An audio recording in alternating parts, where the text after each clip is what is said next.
What about him makes him the perfect action hero? Well, I think in this case, it'd have to be the overall look, because it's like the perfect action figure, you know, with the Hulk suit and the bald head. I think it's like the most action hero he's ever looked in his life. You know what it is? It's a lot of experience because of the Bourne films, and also just naturally a very physical guy.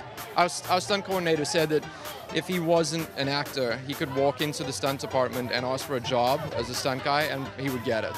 He's one of the nicest guys I ever met. He's hot. He's an amazing actor, and apart from that, he's really fit. He really can run. I mean, like, he's born, so he's great. He's an amazing actor. Well, he can play drama and he can play action. There's not a lot of actors who can do both things. So this movie has a lot of heavy, dramatic, real scenes in it, and then it also has him kicking ass and fighting robots and jumping out of spaceships. So he can be viable as both things. More than anything else is that I just feel that Matt Damon has a wonderful presence. He totally surrenders to the roles. His body was amazing. The actions, the stunts, everything was just really believable. And he looked like he was enjoying himself. Well, I really like, you know, pizza and pasta. I really like Italian food, so that was kind of where I went when it was all over. You know, that's happened to me quite a few times, actually, and I'm sure it happens to guys a lot, too, where they take a woman's role and maybe turn it into a guy every once in a while. It didn't really change much for her.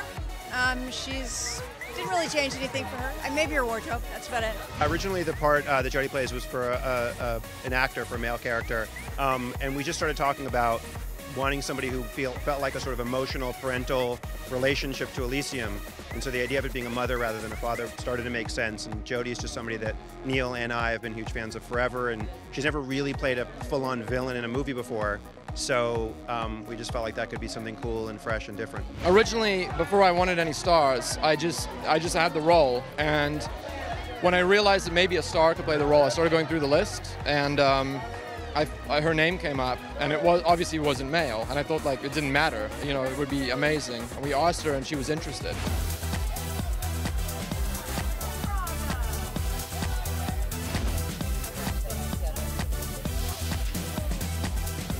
There's Elysiums everywhere.